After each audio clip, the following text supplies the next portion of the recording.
this might be the most important 7-string guitar lesson that you've ever learned.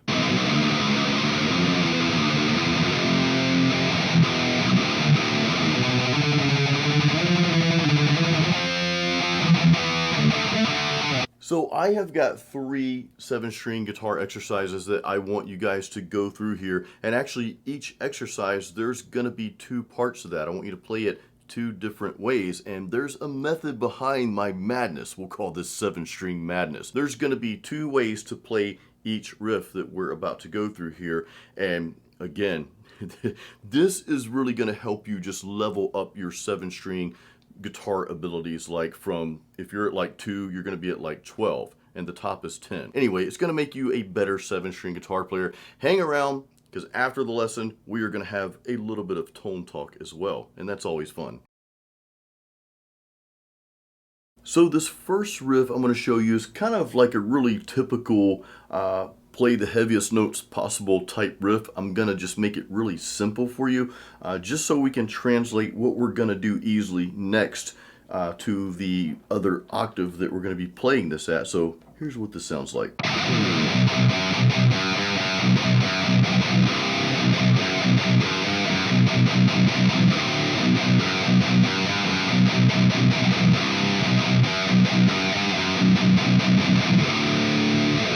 So really simple there. We're just, heavy chugging, palm muting downstrokes on that B string. We're in standard tuning, by the way, on that B string there. And then we're going back and forth between that open B and then the 2nd fret, but then we're also filling in that 3rd fret.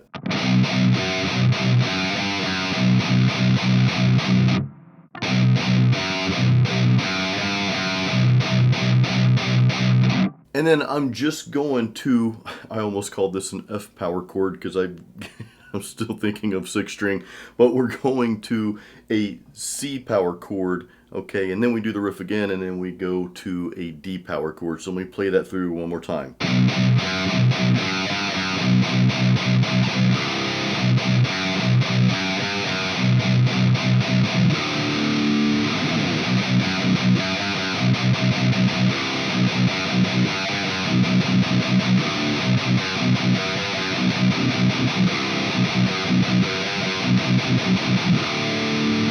That was a pretty cool riff, especially as you speed it up here.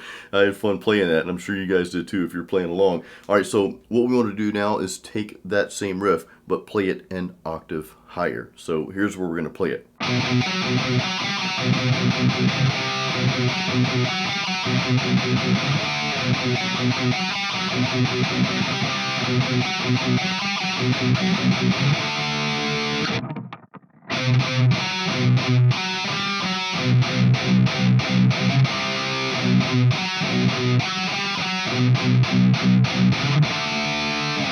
So I'm playing a B, so if you think in your head, think if you were playing a 6-string guitar, where that B would be, that B power chord, and that's all we're doing. We're playing that B power chord that's on our A and D strings there, frets 2 and 4, but that D string, that one little part where we're going back and forth with a half step there, that will be going back and forth between frets 4 and 5. So let me play that part for you.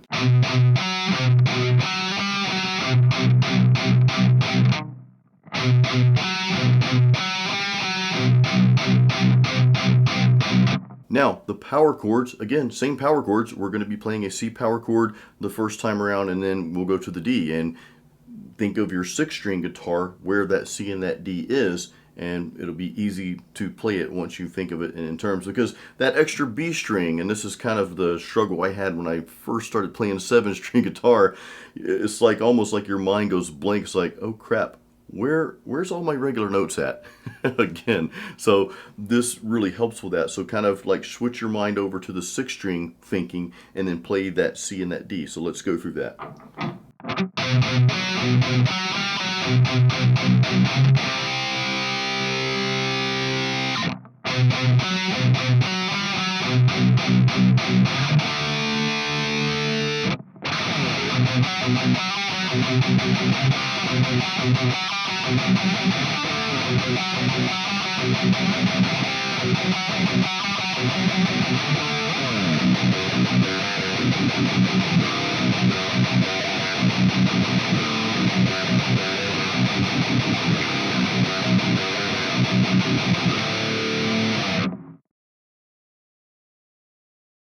Now, this second 7-string riff, well, 2 riffs in one, it's like a 2-for-1 special here, and it's not even beer 30 yet. This second piece here, we're going to be moving the fingers around a little bit, and even with what I call the 7-string strings, those first 2 heavy strings, which remember that's kind of where we gravitate towards as 7-string players, we want those heavy notes, but I'm actually not going to play what we would typically play. In other words, I'm not going to be hanging on that open B string at all here. I'm going to play something completely different, and of course we'll replicate that an octave higher. So here's the riff.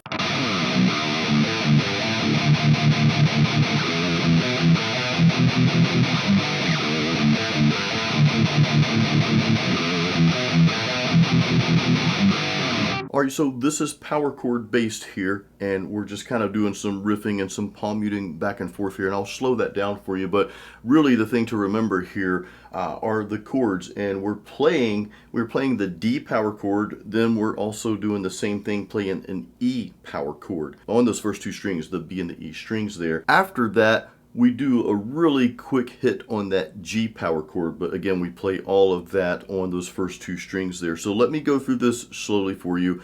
Now, one thing real quick, I don't want you to get too hung up on, well, Jason, I need to know exactly what notes you're playing here. Don't want you to get too hung up on that. I want you rather to just grasp the concept of playing on these heavy strings, but then translating that an octave higher so that you can play it on those other strings. That's really what this lesson is all about. So I will go through this very slow for you.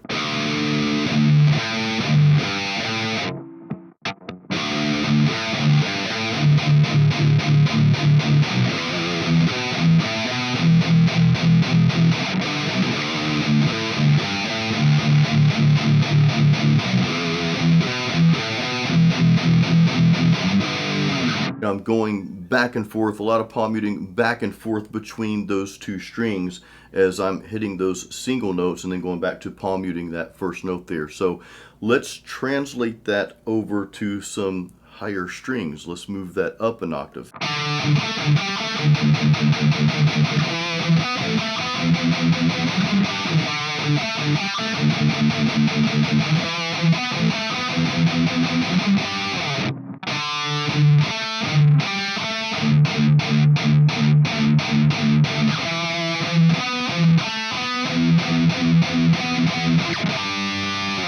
So as you can see and hear, we are now on that A and D string, the A and D strings there, playing again the same notes, just an octave higher. So we're here on frets 5 and 7, right? And then we're going to move up and do that same thing on frets 7 and 9, and then we're going to do a really high G power chord on frets 10 and 12, all on the A and D strings there. And remember, I'm just doing that little riff. We'll play it again for you right here.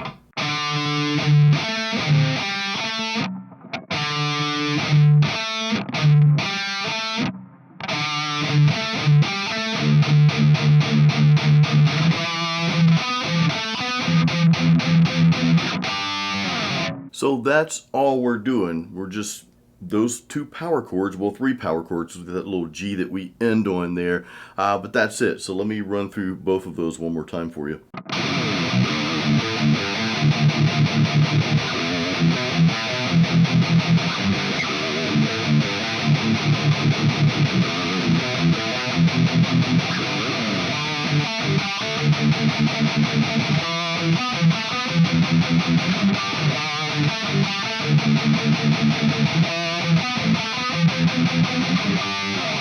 You know, one day I think you and I will sit down and write a song right here on video. That's just a side note. I think we should do that. So let me know if you'd like to do that. If you'd like to do a video on let's just write a song together.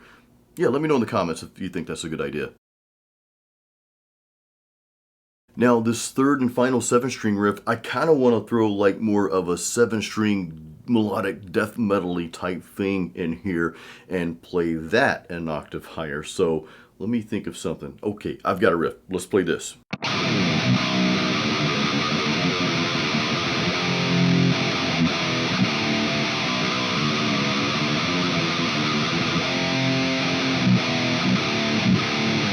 All right, so this is pretty simple for the most part, and I'm just going to play through the notes and call out the frets here. So the frets I'm playing, to simplify this, really, I'm on the open B string. We're doing our fast alternate picking. Now, one thing I'll say is I've got a very light touch on the palm mute there. This is something I've said in prior 7-string videos. I don't do a full-on palm mute. I leave the palm kind of raised up just a little bit, and you kind of have to feel it for yourself to know what's right. It's kind of hard to show you, but don't do a full-on palm mute. Just raise the palm up a little bit, and it gives you more of that growl, that growling sound, like raw on the 7-string. It's kind of what it's meant to do. So just kind of a side note tip there. Anyway, the frets are, of course, the open B string, and then I'm going 3, 2, then I'm going 6, 5, 3, then 5. Okay, and then I'm going through some power chords after that. Let me break this down. So here are the notes.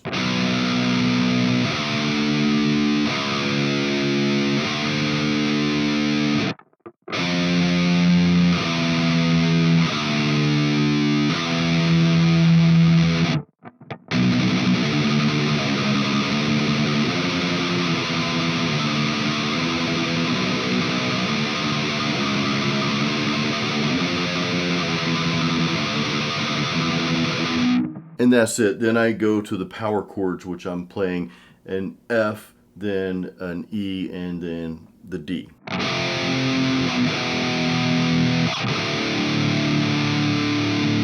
So let me go through that one more time before we raise it up an octave.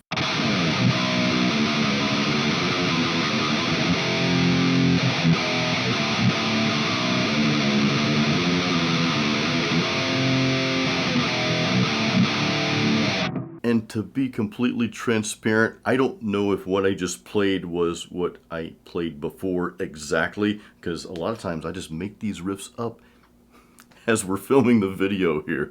All right, so let's play that an octave higher. Again, I want you to grasp the concept, not necessarily exactly what I'm playing note for note. It's not really important that you play what I'm playing note for note. It's more important that you kind of play what I'm playing, maybe make up your own thing along the way, right? Because you're probably going to come up with some cooler ideas even than what I'm coming up with here as you start to play this. So just know that that's okay.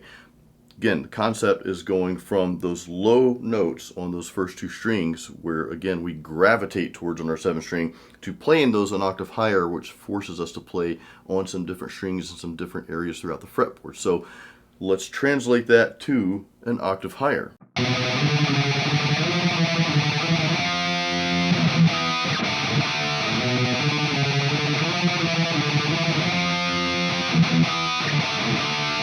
We just went from like an Amon Amarth to like a Judas Priest type sound in the same riff and same guitar. That was pretty cool. All right, let me play that a little bit slower and then we'll break down the frets that we're playing here.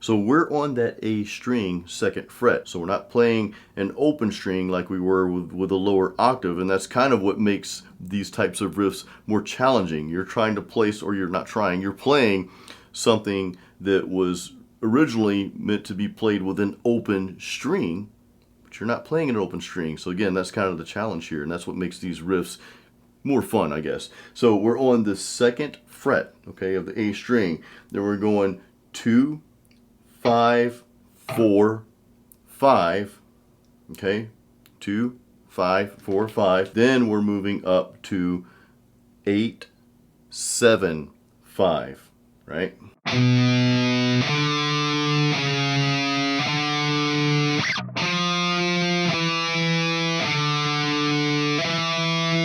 And then back to that 7th fret there. And then we get into our power chords there, which we're playing, what is that? That's 8 and 10, then 7, 9, then 5, 7.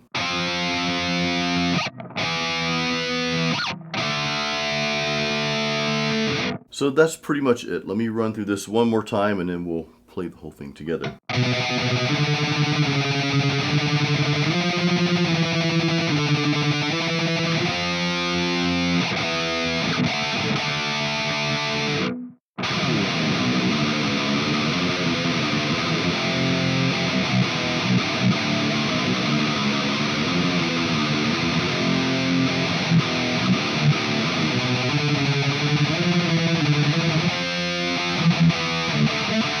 Alright guys, let's dive right into the tone talk, but first I want to know which riff you enjoyed playing the most and which was maybe the most challenging. Now, when I say challenging, I don't necessarily mean the actual riff itself. What I mean is really that second part, that octave higher that you played.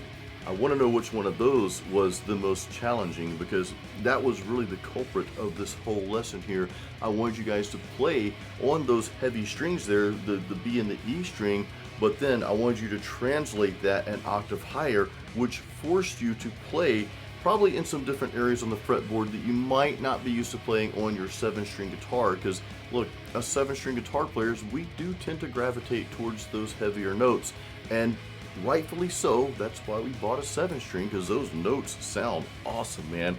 But it's really tempting to get carried away on just those lower notes. So you'll notice a lot of my 7-string guitar lessons have you playing in different areas on the fretboard and just maybe some different strings and that sort of thing. So I really hope that helped you. So tone talk, time for tone talk. What did I use for this tone? Lately, and probably I'd say for the past 6 to 8 months, the stuff you've been hearing on YouTube, and those of you guys who follow me on social media, that's been me miking a live amp, my EVH tube amp. It's got the EL34 tubes, 212 cap, SM57. However, I did not do that for this video. I actually went back to one of my old settings using Positive Grid's Bias Amp 2. And well, I'm integrating that with Bias FX2. I pull those two plugins together. I've got a video on that that's helped thousands of people that have had questions about using those two plugins together. So I'll throw that up here, and I'll put it in the description as well if you guys want to check that out if you have any difficulties with that. Anyway, so there's this one amp that I absolutely love for metal, for both 7-string and 6-string, and really any type of metal, and that's this 5153 MK2. Let me take a look at that. Yeah, 5153 MK2 settings. So amp settings for the 5153 MK2. Guys, these are typical, but for those of you watching for the first time, my gain here is about 7. I like my gain for high gain rhythms between 6 and 7. I know that's not cranked up too high, but for rhythm guitar, I like it there because you get more clarity from your notes. And when you're doing a lot of riffs, you need that clarity. Too much gain, it's going to make your tone muddy, and you're not going to be able to understand what notes you're playing, especially when you're mixing multiple guitars together like I do. Anyway, go over to the bass. I've got my bass cut back, especially for 7-string guitar. You've got these low notes that you're hitting, and then the guitar in general, if you notice, if you play your 7-string guitar in general, if you only played those 6 strings, the E through E string on your 7-string guitar, that's still going to have a little bit more bottom end than playing those 6 strings on a 6-string guitar. You want to shave your bass back a little bit. That's not so much for doing this like what I did today for, like, you know, lessons and playing, you know, by yourself.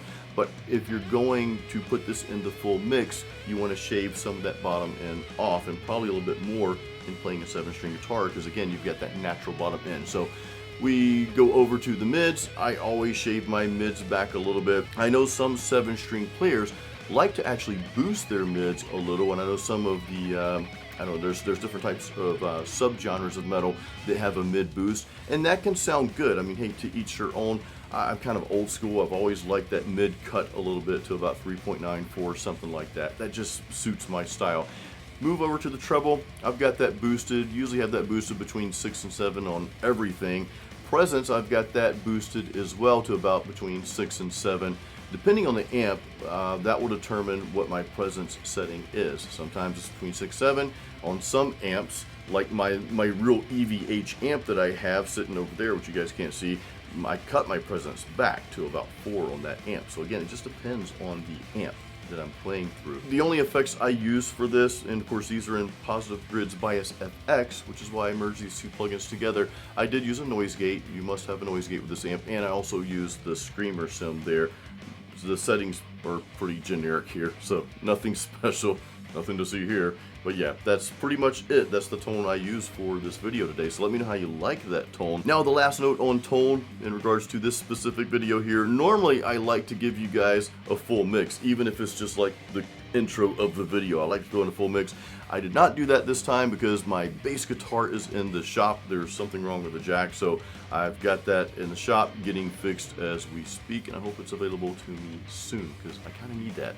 I'm always recording like full mix stuff, and I like to throw that in these videos. Anyway, guys, let me know what you think about the video or what you thought about the video. Let me know your favorite riff of the three that we played, which one's the most challenging. If you have any questions about the tone, of course, drop those in the comments. Guys, don't forget, I do have a free practice guide that's in the description of this video, and there are also links where you can listen to my albums, my music, and I've got my shop on there where you can buy CDs. I have got my latest CD, Masterpiece, that's out there on my merch shop, as well as shirts and mugs and all that good stuff. Those are just great ways you can support me, and that allows me to continue doing what I do right here on YouTube for you. So guys, thank you so much for watching this video. Until next time, always keep it metal.